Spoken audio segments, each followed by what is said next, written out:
ওই কাইলুলা করা আরাম করা যেমন সুন্নাত, ওই জিহাদের ময়দানে নিজের শরীরের ঘাম ঝরানো, ইসলামের জন্য, ইসলামের বিজয়ের জন্য দাঁড়ে দাঁড়ে ঘুরে ঘুরে মানুষকে দ্বীনের দাওয়াত দেওয়া, এটাও নবীর সুন্নাত।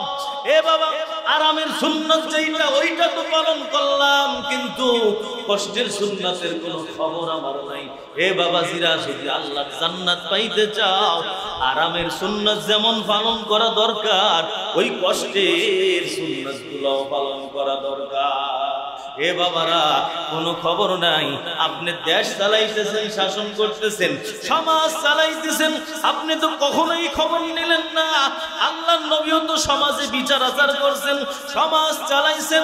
নবীর ওই সমাজ চালানোর ক্ষেত্রে কি তরিকা ছিল, কি সুন্নাত ছিল, আপনি আমি কিন্তু ওই খবর আপনার আমার মধ্যে নাই।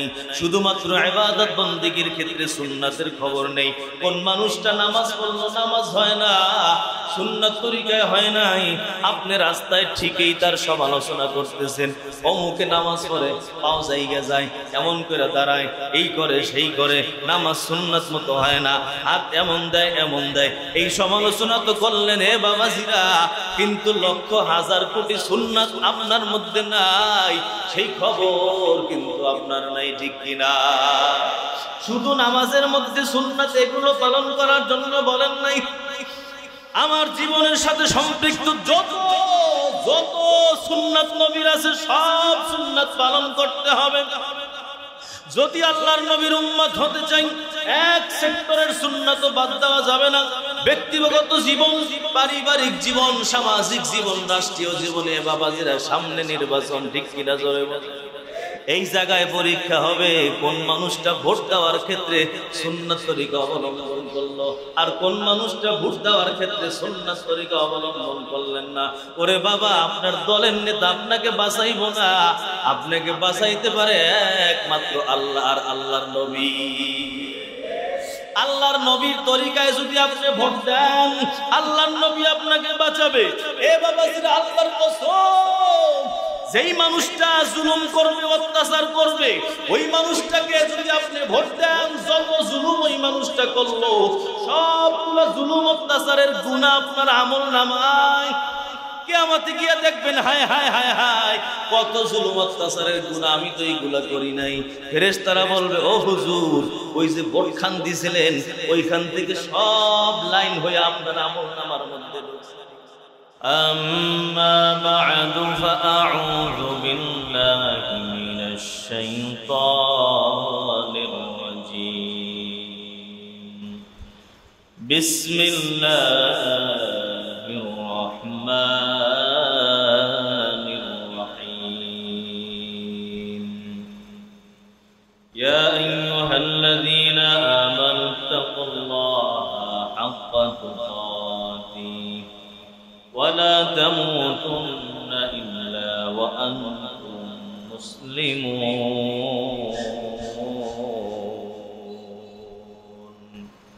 قال النبي صلى الله عليه وسلم لا يدخل الجنة من كان في قلبه مثقال ذرة من كبر. صدق الله مولانا العظيم وصدق رسوله النبي الكريم ونحن على ذلك لمن الشاهدين والشاكرين والحمد لله رب العالمين. سبحانك لا علم لنا إلا ما علمتنا إنك أنت العليم الحكيم. رب اشرح لي صدري ويسر لي أمري واحلل عقدة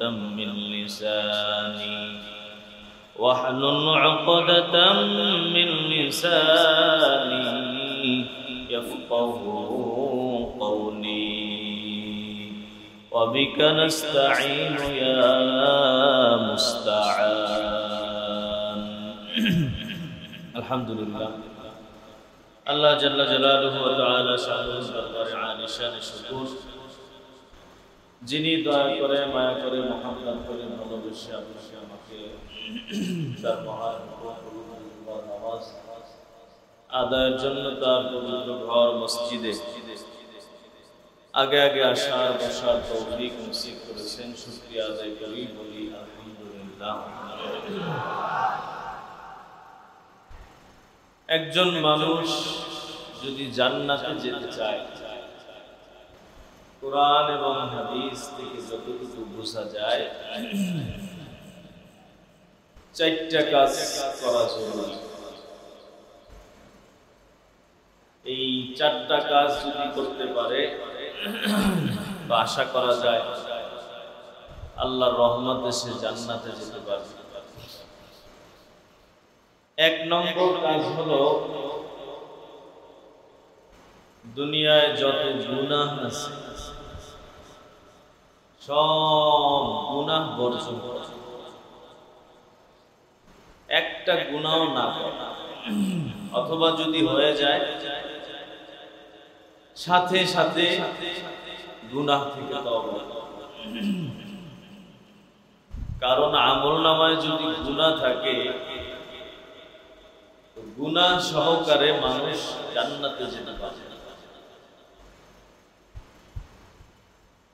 যত আমলই সে করছে, হাজি হজ করছে অথবা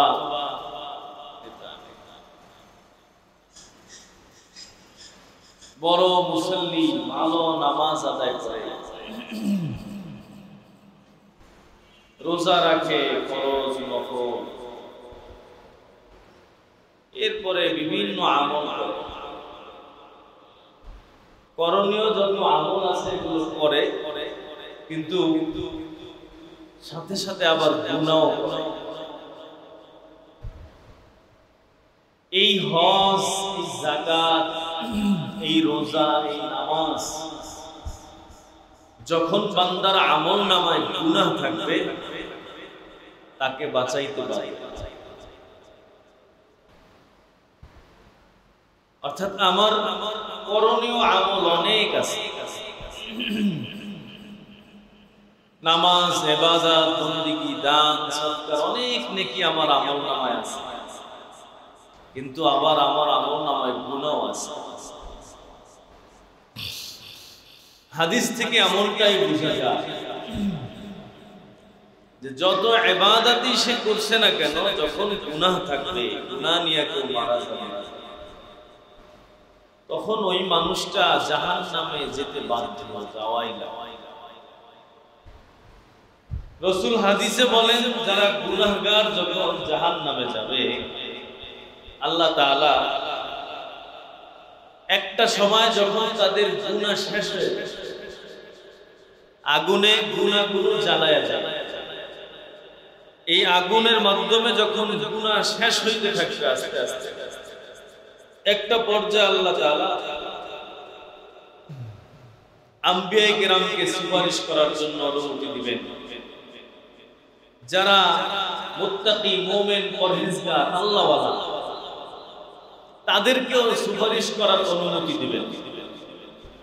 অর্থাৎ তারা কোনো নবী না, এমনকি কোনো একেবারে বড় আলেম এমন না, কিন্তু মুত্তাকি, পরহেজগার, ভালো মানুষ, প্রথম পর্যায়ে তারা জান্নাতে চলে গেছে। ওই মানুষগুলোকে বলা হবে, তুমি যাদেরকে চেনো, তোমার আত্মীয় স্বজন যারা আছে দেখো জাহান্নামে, এদেরকে তুমি বের করে নিয়ে আসো। তখন ওই মুমিনরা আল্লাহর কাছে যে সুপারিশ করবে, এই সুপারিশের একটা ভাষা থাকবে, রব্বানা, হে আমাদের আল্লাহ, হে আমাদের খোদা। এই যে মানুষগুলো যারা জাহান্নামে জ্বলতেছে, কানু ইউসাল্লুনা মা'ানা, এরা আমাদের সাথে একই সাথে আমরা নামাজ পড়তাম, ওয়া ইয়াহুজ্জুনা মা'ানা, আমরা একই সাথে হজ করেছি, ওয়া ইয়াসুমুনা মা'ানা, আমরা একই সাথে রোজা রাখছি, হে আল্লাহ আমরা একই মসজিদে নামাজ পড়ছি, একই সাথে রোজা আদায় করছি, একই সাথে হজ করছি, একই সাথে অমুক অমুক আমল করছি, হে আল্লাহ এই মানুষগুলো জাহান্নামে চলে গেছে, তোমার দরবারে তাদের জন্য সুপারিশ করে। তো তখন তারা এই সমস্ত শব্দ বইলে সুপারিশ করে, আল্লাহ তাআলা তাদের সুপারিশে ওই সমস্ত মানুষকে জাহান্নাম থেকে নাজাত দিয়ে যাবে। কিন্তু এর দ্বারা কি বুঝে গেল, একই সাথে নামাজ পড়ছে, এক নামাজি জান্নাতে গেছে আর এক নামাজি জাহান্নামে গেছে। একই সাথে হজ করছে, এক হাজী সাহেব জান্নাতে গেছে আর এক হাজী সাহেব জাহান্নামে চলে গেছে। একই সাথে রোজা রাখছে, তারাবির নামাজ আদায় করছে, এক রোজাদার জাহান্নামে গেছে আর এক রোজাদার জান্নাতে গেছে। তাহলে এর দ্বারা বোঝা যায় নামাজ, রোজা, হজ, যাকাত, ইবাদত, বন্দেগী যা আছে এগুলো করার পরেও কিছু মানুষ জাহান্নাম কেন যাবে? ওই যে এই মানুষগুলা গুনাহ থেকে বাঁচে। এজন্য জান্নাতে যাওয়ার এক নম্বর যে আমল সেটা হলো যত গুনাহ আছে সব গুনাহ আমাকে ছাড়তে হবে। সব একটা করলাম, দুইটা ছাড়লাম, এমন হইলেও কিন্তু সব ছাড়া হয়।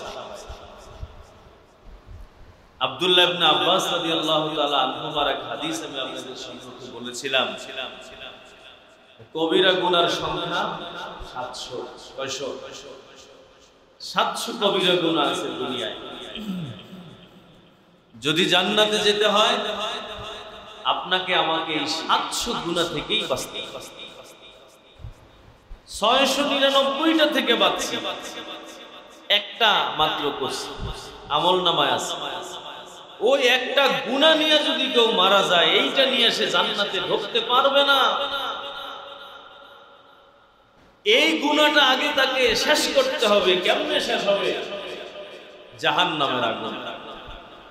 ওখানে আর কোনো তওবার সিস্টেম নেই, ওখানে আল্লাহর কাছে মাফ চাওয়ার কোনো পদ্ধতি নেই, ওখানে আর আমল করার কোনো রাস্তা নেই।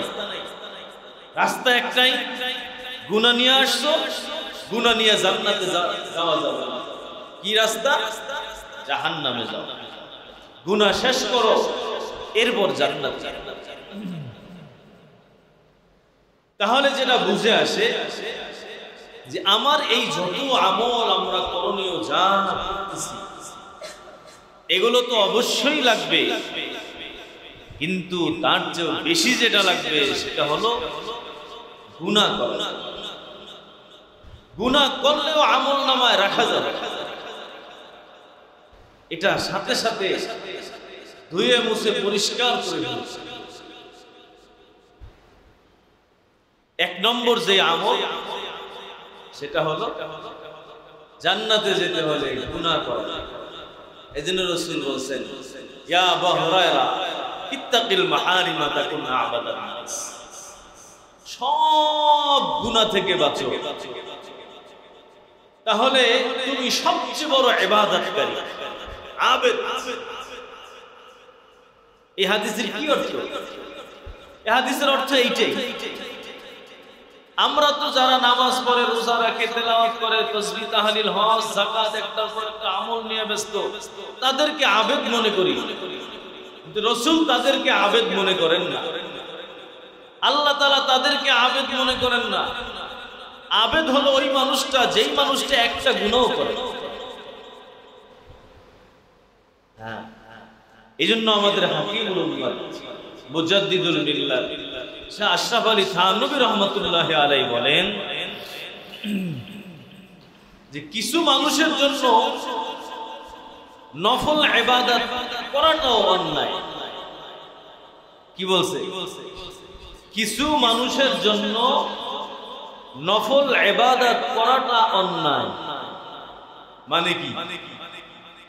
এর অর্থ কোন মানুষের পেটে সমস্যা, একেবারে পেট নরম হয়ে গেছে, আমাশা, যা খায় সমস্যা, ডাক্তার বলছে যে এই মানুষটা বেশি প্রোটিন যুক্ত খাবার যেটা এটা খেতে পারবে, পোলাও, এই গোশত, ভালো ভালো যেগুলো বেশি প্রোটিন, বিরিয়ানি, পেটে সমস্যা, আপনি বিরিয়ানি খেতে পারবেন না। যেই মানুষের পেটে ডিস্টার্ব, ওই মানুষটা ভালো ভালো খাবার তার সামনে, এগুলো সে খাইতে পারবে। তো আমাদের হাকিমুল উম্মাত থানবী বলেন, যেই মানুষটার আমল ঠিক হয় নাই, যেই মানুষটার ভিতরে অহংকার, ওই মানুষটার জন্য নফল আমল করাও ঠিক না। কারণ এই নফল আমল তার আরো পেট খারাপ করে ফেলে, তার আমল আরো নষ্ট করে। কারণ এই মানুষটা অহংকারে লিপ্ত। এখন যখন সে নফল আমল বেশি করে করবে, তখন তার ভিতরে একটা ভাব আসবে যে আমি ইবাদত করি, অমুক হুজুরে ইবাদত করে না, অমুক হুজুরে করে না, ওই অমুকে করে না, আমি আগে আগে সব জায়গায় থাকি, ও এরা তো সব পিছনে। এই যে এক পরিস্থিতি, এই পরিস্থিতি আইসা তার নফল ভিটামিন, পোলাও, বিরিয়ানি সব নষ্ট করে, আরো ক্ষতির কারণ হবে। পেট খারাপ অবস্থায় যখন বিরিয়ানি খাইছি, পেট আরো খারাপ হবে, তাই না? এই পরিস্থিতি গুনাহ থাকা অবস্থায় যখন মানুষ আরো বেশি নফল করে, তখন এই নফলে তার কোনো কাজ দেয়। এর আরেকটা উদাহরণ দিয়েছেন বিষ আর ভিটামিন। বিষও খাইছে, ভিটামিনও খাইছে, কোনটা কাজ করে? বিষ। অনেক ফল ফ্রুট, দামি দামি খাবার খাইছে, সাথে অল্প একটু বিষ খাইছে, ওই দামি খাবারের কোনো ভ্যালু নাই। এই বিষ আপনার সব তছনছ করে দিচ্ছে। এই গুনাহ হলো একটা একটা বিষ। এত এত নফল ইবাদত করলাম, এত এত নামাজ বন্দেগী সব কিছু করলাম, কিন্তু গুনাহ ছাড়লাম না। আমার এই নফল ফরজের কোন অস্তিত্ব তালাশ করে পাওয়া যায়, পাওয়া যায়। এজন্য এক নম্বর যে আমল, সেটা হলো গুনাহ ছাড়া। দুই নম্বর জান্নাতে যাওয়ার জন্য যে আমল করতে হবে, সেটা হলো ফরজ ওয়াজিব। আমাদের ফরজ ওয়াজিব যে আমলগুলো আছে, এই সব এগুলো বাদ দিলে জান্নাতে যাওয়া যাবে। কেউ ফরজ নামাজই পড়ে না, এ জান্নাত পাবে না। কেউ ফরজ যাকাত আদায় করে না, এ জান্নাত পাবে না। যাকাত ফরজ না, কিন্তু আমরা তো খালি মনে করি যে শুক্রবারের নামাজ ফরজ, তাই না? আর যাকাতেরও খবর নাই, পাঁচ ওয়াক্ত নামাজেরও খবর নাই।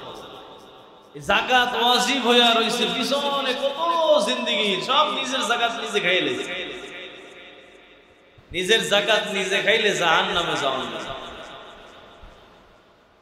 যাকাত দেয় না, মূল ফরজ আদায় করে না, জান্নাতে যাওয়া সম্ভব নয়। এটা ইসলামের মূল ভিত্তি। বুনিয়াল ইসলাম আলা খামস, পাঁচটা জিনিসের উপর ইসলামের ভিত্তি: কালিমা, নামাজ, রোজা, হজ, যাকাত। হজ ফরজ হইছে, হজ করে না, করেই না। রোজা রাখে না অনেক মুসলমান, যাকাত দেয় না। দ্বিতীয় হলো ফরজ এবং ওয়াজিব যত আমল আছে। কোরবানি ওয়াজিব হয়েছে, কোরবানি দেয় না। এইগুলার কারণে জান্নাতে যাওয়া অনেক কঠিন হয়ে যায়। ফরজ এবং ওয়াজিব, এটা হলো দুই নম্বর। তৃতীয় জান্নাতে যাওয়ার যে আমল, সেটা হলো নবীর সুন্নাত। রাসূল করিম সাল্লাল্লাহু আলাইহি ওয়াসাল্লাম যত সুন্নাত রেখে গেছেন, এটা হলো জান্নাতে যাওয়ার মাধ্যম। নকশে কদম নবী কে হ্যায় জান্নাত কে রাস্তা। নবীর নকশে কদমের উপর চলবেন তো জান্নাতে যাবেন। নবী যেই রাস্তা দেখাইছেন ওই রাস্তার উপরে চলবেন, জান্নাতে যাওয়া যাবে। রাসূল বলেন ফামান রাদিবা আন সুন্নতি ফালাইসা মিন্নি, যে আমার সুন্নাত থেকে মুখ ফিরায় নিবে সে আমার দলের না। নবীর দলের যদি না হয় সে জান্নাতে যাইতে পারবে। নবীর সুপারিশ ছাড়া জান্নাত পাবে না। নবী সুপারিশ ওই ব্যক্তির জন্য করবেন যেই মানুষটা নবীর সুন্নাত পালন, নবীর সুন্নাত অনুযায়ী যার জীবনটা চলে। সুন্নাত বাদ দেওয়ার কোনো অবকাশ নাই। অথচ দেখেন আমাদের জীবন তালাশ করেন, সুন্নাতের বালাই তালাশ করে আমাদের কোন জীবনে সুন্নাত নেই। ব্যক্তিগত জীবনে, পারিবারিক জীবনে, সামাজিক জীবনে, রাষ্ট্রীয় জীবনে কোনো সুন্নাত নেই। নবীর প্রত্যেকটা কাজের মধ্যে সুন্নাত আছে না নেই? এমন কোন কাজ আপনি পাবেন না যেই কাজে নবীর সুন্নাত নাই। নবী দেশও চালাইছেন, নবী প্রধানমন্ত্রীও ছিলেন, নবী জিহাদের ময়দানে গেছেন। আজকে জিহাদ নাই আমাদের। যারা জিহাদের কথা বলে এদেরকে জঙ্গি বানাই দেওয়া, বিভিন্ন আশ্চর্য পরিস্থিতি, এর আগ্রহ ভিতরে নাই। অথচ যার দিলে জিহাদের তামান্না থাকবে না, নবী বলেন ওই মানুষটা মুনাফিকের মতো মারা গেল। নিফাক নিয়ে তার অন্তরে সে মারা গেল। আল্লাহর নবী এত বড় ইবাদত বন্দেগী করতেন, এত বড় আখলাকওয়ালা মানুষ ছিলেন, আবার ইসলামের জন্য কঠোর ছিলেন। ঠিক কিনা জোরে বলেন? সাহাবায়ে কেরাম ওয়াহামাউ বাইনাহুম, পরস্পরের দয়ালু, একেবারে দয়া মায়া মহব্বতের সাথে। আশিদ্দাউ আলাল কুফার, কাফেরদের সাথে কোনো দয়া মায়া নেই। ইসলামের দুশমনের সাথে কোনো মায়া মোহাম্মত নাই। নবীর দুশমন যারা তাদের সাথে কোনো খাতির নাই। মুহাম্মাদুর রাসূলুল্লাহ ওয়াল্লাযীনা মাআহু আশিদ্দাউ আলাল কুফার রুহামাউ বাইনাহুম, কাফেরদের ব্যাপারে তারা ছিল কঠোর। ইসলামের বিরুদ্ধে যারা ইহুদি, খ্রিস্টান, নাসারা, অমুসলিম, তাদের সাথে তাদের অন্তরের সম্পর্ক ছিল। এখন আমরা এক মানবতার নামে সব এক বানাই দিচ্ছি। মানবতা, রসুলের থেকে মানবতা কি আমরা বেশি বুঝছি? বেশি বুঝি?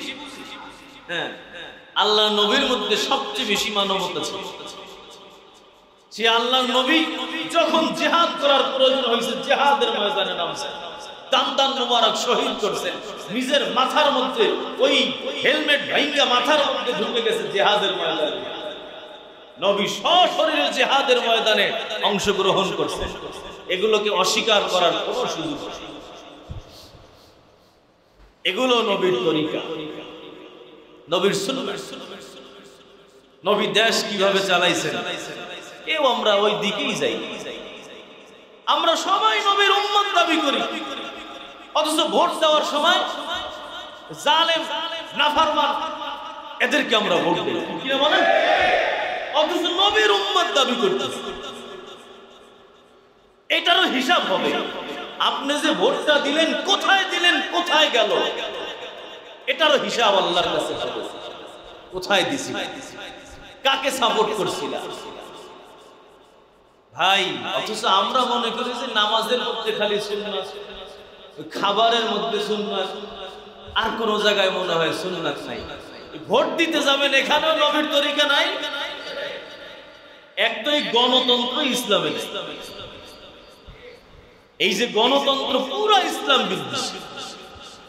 ইসলাম খেলাফত ব্যবস্থা, যখন খেলাফত আমল ছিল কত সুন্দর, খোলাফায়ে রাশিদিনদের জীবনী পড়েন, তারা দেশ চালাইছেন কত সুন্দর।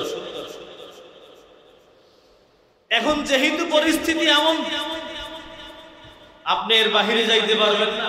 সুতরাং যদি দেওয়াই লাগে, সেক্ষেত্রে এই বাংলাদেশে সবচেয়ে ভালো মানুষ যে, সে আপনার ভোটটা পাওয়ার উপযুক্ত।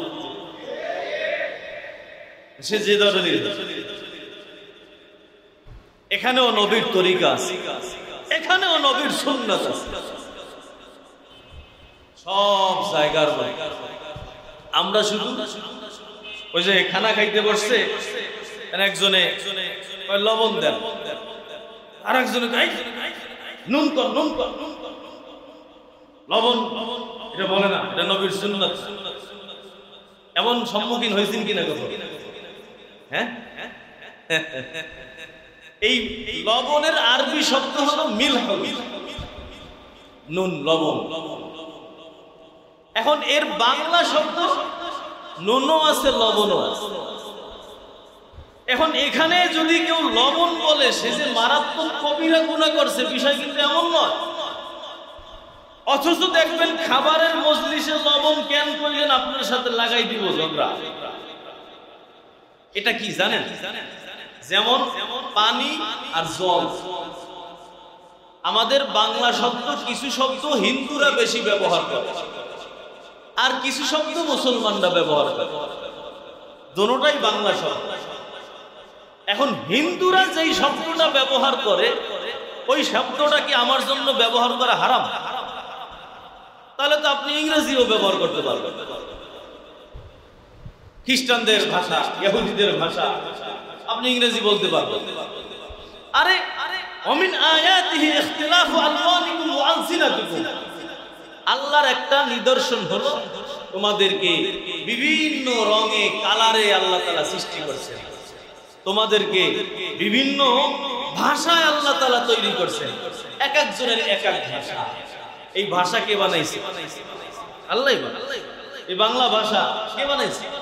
আল্লাহরই সৃষ্টি, সব আল্লাহর সৃষ্টি। দুনিয়ার কোন মানুষ কোনটা বানাইতে পারে নাই। আল্লাহ মানুষকে মেধা দিছে, ওই মেধার মধ্যে ঢাইলা দিছে, এটা এটা বানাও, মানুষ এটা বানাইছে।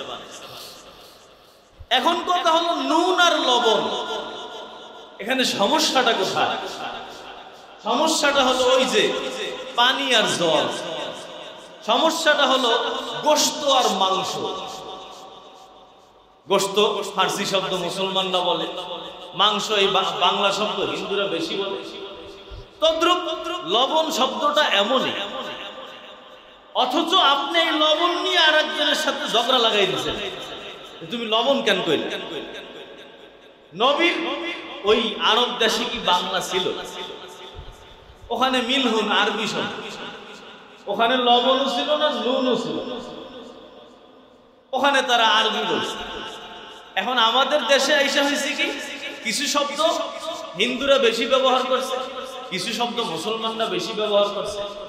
যেমন জল হিন্দুরা বেশি, আমরা পানি বলি, এর আরবি শব্দ কি? মাউন, পানি, মাউন। রাসূল জলও বলেন নাই, পানিও বলেন, রাসূল আরবি বলছেন। এখন যদি আপনি কেউ যদি জল বলে, তাহলে কি এটা গুনাহ হয়ে গেল? এখানে আপনি সুন্নাত তালাশ করে কোথায় পাইবেন? লবণের মধ্যে আপনি সুন্নাতের খেলাফ কোথায় পাইবেন? অথচ এটা নিয়ে দেখবেন ঝগড়া পর্যন্ত হয়ে যাচ্ছে, যে ঝগড়া কবিরা গুনাহ, অথচ লবণ বলা কোনো গুনাহের কাজ না, সুন্নাতের খেলাফ। আমরা মনে করি ওই মানুষটাই আর এক জায়গায় গিয়া বড় মারাত্মক কবিরা গুনাহ করতেছে, কিন্তু এই মানুষটাই এখানে লবণ কেন বললো, এটা নিয়ে ঝগড়া লাগাইতেছে। তাহলে কি বুঝা যায়? যে আমরা নবীর সুন্নাতটাকে শুধু এক কেন্দ্রিক করে দিছি, নামাজ রোজা এটার মধ্যে খালি শুধু নবীর সুন্নাত আছে, আর কোথাও মনে হয় নবীর সুন্নাত।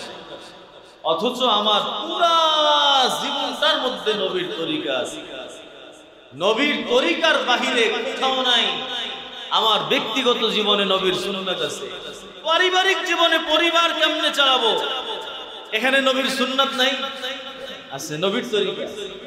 রাষ্ট্রীয় জীবনে, সামাজিক জীবনে, সব জায়গার মধ্যে নবীর তরিকা আছে। নবী বলেন, ফামান রাগিবা আন সুন্নতি ফালাইসা মিন্নি, যেই মানুষটা আমার সুন্নাত থেকে মুখ ঘুরায় নেবে, যেই মানুষটা আমার সুন্নাত থেকে মুখ ফিরায় নেবে, সেটা চাই তার নামাজের মধ্যে হোক, চাই তার রোজার মধ্যে হোক, চাই তার ব্যবসার মধ্যে হোক, বান্দা তুমি ব্যবসা করো কিন্তু নবীর সুন্নাতের কোনো খবর নাই। আমার নবী বলেন ফামান রগিবা আন সুন্নতি ফালাইসা মিন্নি, যেই মানুষটা আমার সুন্নাত থেকে মুখ ফিরায় নেয় ওই মানুষটা আমার উম্মত নয়, ওই মানুষটা আমার দলের নয়। ও আল্লাহওয়ালা ভাই, আপনি তো ভালো নামাজি দিনদার মুত্তাকি, কিন্তু আপনার ব্যবসার মধ্যে তো নবীর সুন্নাত নাই, ঠিক কি? আপনার পরিবার চালানোর মধ্যে তো নবীর তরিকা নাই, নবীর সুন্নাত নাই। আপনার সন্তানটার মধ্যেও তো নবীর সুন্নাতের কোনো খবর নাই। আপনি নিজে একটু আমল করলেন কিন্তু পরিবারের মধ্যে নবীর সুন্নাত নাই, আপনার ব্যবসার মধ্যে নবীর তরিকা নাই। এরে বাবাজিরা, সুন্নাত শুধু খাবারের দস্তরখানের মধ্যে নয়, সুন্নাত শুধু মিষ্টি খাওয়ার মধ্যে নয়। কিছু মানুষ মনে করলো খাবারের পর মিষ্টি খাওয়া সুন্নাত, এটা তো খুব আমল করা দরকার। আবার কিছু মানুষ মনে করলো দুপুরের খাবার খাওয়ার পর কাইলুলা করা সুন্নাত, এই সুন্নাত তো বাদ দেওয়া যায় না। কাইলুলা করা সুন্নাত খুব আদায় করে। এরে বাবাজিরা, মিষ্টি খাওয়া যেমন সুন্নাত, ওই 3 দিন 4 দিন না খাইয়া পেটে পাথর বাঁধাটাও নবীর সুন্নাত। ওই কাইলুলা করা আরাম করা যেমন সুন্নাত, ওই জিহাদের ময়দানে নিজের শরীরের ঘাম ঝরানো ইসলামের জন্য, ইসলামের বিজয়ের জন্য দাঁড়ে দাঁড়ে ঘুরে ঘুরে মানুষকে দ্বীনের দাওয়াত দেওয়া, এটাও নবীর সুন্নাত। এ বাবা, আরামের সুন্নাত যেইটা ওইটা তো পালন করলাম, কিন্তু কষ্টের সুন্নাতের কোনো খবর আমার নাই। হে বাবাজিরা, যদি আল্লাহর জান্নাত পাইতে চাও, আরামের সুন্নাত যেমন পালন করা দরকার, ওই কষ্টের সুন্নাতগুলোও পালন করা দরকার। আমাদের কিছু দিকে আছে, কিছু দিকে নাই। তবে যদি নবীর উম্মত হতে চাই, কোন দিক বাদ দেওয়া যাবে না, কোন অংশের সুন্নাত বাদ দেওয়া যাবে না। আমার জীবন সংক্রান্ত যা কিছু আছে, যেই যেই সেক্টরের মধ্যে আমি সম্পৃক্ত আছি, এ বাবারা, প্রত্যেকটা জায়গার মধ্যে নবীর তরিকা ফিট করতে হবে। আমার ব্যবসা প্রতিষ্ঠান নবীর তরিকায় চলতেছে কিনা, ওই কোনো দিন তো কোনো আলেমের সাথে আলোচনা করলেন না আমি এমন এমন ব্যবসা করতেছি, আমার মধ্যে নবীর তরিকা আছে কিনা বলেন। এ বাবারা, কোনো খবর নাই। আপনি দেশ চালাইতেছেন, শাসন করতেছেন, সমাজ চালাইতেছেন, আপনি তো কখনোই খবর নিলেন না। আল্লাহর নবীও তো সমাজে বিচার আচার করছেন, সমাজ চালাইছেন। নবীর ওই সমাজ চালানোর ক্ষেত্রে কি তরিকা ছিল, কি সুন্নাত ছিল, আপনি আমি কিন্তু ওই খবর আপনার আমার মধ্যে নাই। শুধুমাত্র ইবাদত বন্দেগীর ক্ষেত্রে সুন্নাতের খবর নেই। কোন মানুষটা নামাজ পড়লো, নামাজ হয় না, সুন্নাত তরিকায় হয় নাই, আপনি রাস্তায় ঠিকই তার সমালোচনা করতেছেন। অমুকে নামাজ পড়ে, পাও জায়গা যায়, এমন করে দাঁড়ায়, এই করে সেই করে, নামাজ সুন্নাত মতো হয় না, হাত এমন দেয় এমন দেয়, এই সমালোচনা তো করলেন। হে বাবাজিরা, কিন্তু লক্ষ হাজার কোটি সুন্নাত আপনার মধ্যে নাই, সেই খবর কিন্তু আপনার নাই, ঠিক কিনা? শুধু নামাজের মধ্যে সুন্নাত এগুলো পালন করার জন্য বলেন নাই। আমার জীবনের সাথে সম্পৃক্ত যত যত সুন্নাত নবীর আছে, সব সুন্নাত পালন করতে হবে। যদি আল্লাহর নবীর উম্মত হতে চাই, এক সেক্টরের সুন্নাত বাদ দেওয়া যাবে না। ব্যক্তিগত জীবন, পারিবারিক জীবন, সামাজিক জীবন, রাষ্ট্রীয় জীবনে বাবাজিরা, সামনে নির্বাচন, ঠিক কিনা জোরে বলেন। এই জায়গায় পরীক্ষা হবে কোন মানুষটা ভোট দেওয়ার ক্ষেত্রে সুন্নাত তরিকা অবলম্বন করলো, আর কোন মানুষটা ভোট দেওয়ার ক্ষেত্রে সুন্নাত তরিকা অবলম্বন করলেন না। ওরে বাবা, আপনার দলের নেতা আপনাকে বাঁচাইব না, আপনাকে বাঁচাইতে পারে একমাত্র আল্লাহ আর আল্লাহর নবী। আল্লাহর নবীর তরিকায় যদি আপনি ভোট দেন, আল্লাহর নবী আপনাকে বাঁচাবে। এ বাবাজিরা, আল্লাহর কসম, যেই মানুষটা জুলুম করবে, অত্যাচার করবে, ওই মানুষটাকে যদি আপনি ভোট দেন, যত জুলুম ওই মানুষটা করলো, সবগুলো জুলুম অত্যাচারের গুনাহ আপনার আমলনামায়। কিয়ামতে গিয়ে দেখবেন, হায় হায় হায় হায়, কত জুলুম অত্যাচারের গুনাহ, আমি তো এইগুলা করি নাই। ফেরেশতারা বলবে, ও হুজুর, ওই যে ভোটখান দিছিলেন, ওইখান থেকে সব লাইন হয়ে আপনার আমলনামার মধ্যে ঢুকছে, দেখি না? রাগ করেন, হ্যাঁ, রাগ করেন, রাগ করেন না ভাই, এটাই বাস্তব। আরে দুনিয়ায় তো নেতায় বাঁচায় না, দুনিয়ায় তো বাঁচায় না, চলে যায় রাইখা। আখিরাতে কেমন বাঁচায়? এই নেতাদের বিরুদ্ধে আল্লাহর দরবারে গিয়ে বিচার দিবে, রব্বানা, হে আল্লাহ, আদাল্লুনা, এই আমাদের বড় বড় নেতা, এরা আমাদেরকে পথভ্রষ্ট করছে, এদেরকে আপনি ধরেন, ওরা আমাদেরকে এদিকে নিয়ে গেছে, এদেরকে আপনি আটকা। আল্লাহর কাছে বিচার কি হবে? বিচার আল্লাহ বলবে তোমার বিবেক ছিল না, তুমি আর পিছু পিছু করছিলে। ভাই, এজন্য আমরা দিন মনে করি শুধুমাত্র মসজিদ, মাদ্রাসা, নামাজ, রোজা, এই শেষ। দিন কি শুধু এইটুকু? আমার পুরা জীবন ব্যবস্থা যেখানে যা যা সব ক্ষেত্রে নবীর সুন্নাত, নবীর তরিকা আমাকে ফলো করতে হবে। তাহলে 3 নম্বর যেটা, সেটা হলো জান্নাতে যেতে হলে নবীর তরিকা লাগবে, সুন্নাত লাগবে। আমার প্রত্যেকটা সেক্টরে নবীর তরিকা, প্রত্যেকটা শাখায় শাখায় নবীর তরিকা আমি ফলো করব। নতুন ক্লাস শুরু করছি, নবী কোন তরিকায় করছে আমাকে করতে হবে। আমার মেয়ে বিবাহ দিতেছি, নবী কোন তরিকায় তার মেয়েকে বিবাহ দিয়েছেন না? ফাতেমা রাদিয়াল্লাহু তাআলা আনহাকে বিবাহ দিয়েছেন না? হ্যাঁ, কোন তরিকায় দিয়েছেন? কিভাবে পাত্র নির্বাচন করছেন? কার কাছে বিবাহ দিয়েছেন? কেমনে দিয়েছেন? আমার ছেলে বিবাহ করাই দিছি, আমি কেমনে করাবো? নবীর সুন্নাত এখানে। কিন্তু আমরা শুধুমাত্র ইবাদত বন্দেগী এইগুলোর মধ্যে সুন্নাত নিয়ে আসি। এই রাষ্ট্রীয় কিছু বিষয় অসঙ্গতি আলেম ওলামারা যদি বয়ান করতে যায়, আমরা বলি যে হুজুর আপনি ওয়াজ করেন, এইগুলো বলেন না। এই যে দেশের অসঙ্গতি, রাষ্ট্রীয় অসঙ্গতি, মানুষ অন্যায় পথে যাচ্ছে, বলবে কে? বলেন কি বলেন? নবী সাহাবায়ে কেরাম বলেন নাই? হ্যাঁ, তাদের কাজই তো ছিল এইটা। আরে আপনার দায়িত্ব তো এটা কি শুধু হুজুরদের কাজ? আপনারও, আপনিও মানুষকে দাওয়াত দিবেন, ওই পথে যাও না, ওদিক যাও না, এদিকে যাও, এদিকে যাও, ওই পথ খারাপ। এটা আপনারও দায়িত্ব। এই বিষয়ে আল্লাহ আপনাকেও জিজ্ঞাসা করবে, তুমি এগুলো করছো কিনা দাওয়াতি কাজ। বলো, তাবলীগ আলাল ইনফিরাদ ফরজে আইন, প্রত্যেকের জন্য তাবলীগ করা ফরজে আইন। তাবলীগ মানে কি?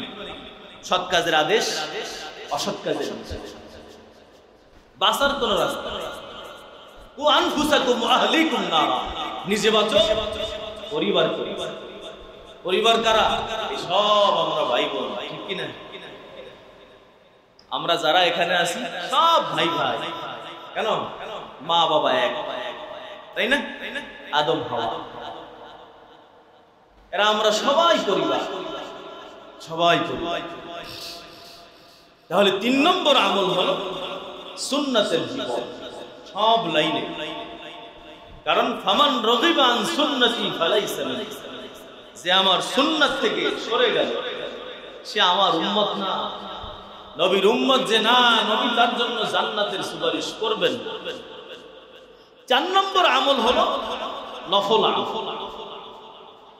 অর্থাৎ জান্নাতে যাওয়ার জন্য আমাদের অতিরিক্ত কিছু কাজ, নফল কাজ, এগুলোও করা দরকার। তবে প্রথম 3টা নিজের স্বার্থের জন্য। গুনাহ ছাড়তেছি কার স্বার্থে? বলেন, আমার স্বার্থে। আরে গুনাহ না ছাড়লে তো আমাকে আগুনে ফেলাবে। গুনাহ ছাড়তেছি আমার নিজের স্বার্থে, ফরজ ওয়াজিব আদায় করতেছি নিজের স্বার্থে, সুন্নাত আদায় করতেছি নিজের স্বার্থে। কারণ সুন্নাত আদায় না করলে তো নবীর উম্মত হওয়া যাবে, উম্মত না হইলে জান্নাত পাওয়া যাবে আমার স্বার্থে। বাকি নফল আমলটা এটা আল্লাহর স্বার্থে। কারণ নফল আমলের মাধ্যমে বান্দা আল্লাহর কাছে প্রিয় হয়ে যায়। মুস্তাহাব, নওয়াফিল এগুলো মানুষ করে, এগুলো আল্লাহর পছন্দনীয় আমল, এটা আল্লাহর জন্য। এখন প্রথম 3টা যদি না থাকে আর এই 4 নম্বরটা যদি করতে ব্যস্ত হয়ে যায়, তাহলে কিন্তু নাজাত পাওয়া যাবে। আমি যেটা বুঝাইতে চাচ্ছি, আমাদের সমাজের মধ্যে বর্তমানে গুনাহ ছাড়ার ফিকির নাই, ফরজ ওয়াজিবের ফিকির নাই, সুন্নাতের বালাই নাই। আছে কোনটা জানেন? নফল মুস্তাহাব এগুলো নিয়ে খুব এগুলো করার চেষ্টা করছি। আমি চলতেছি বেপরদায়, কিন্তু নফলের খুব ইহতিমাম আমার। নফল জিকির করতেছি, নফল তেলাওয়াত করতেছি, নফল নামাজ পড়তেছি, নফল দাওয়াত দিতেছি, কিন্তু আমার ফরজেরই খবর। এই নফল দ্বারা কি হবে?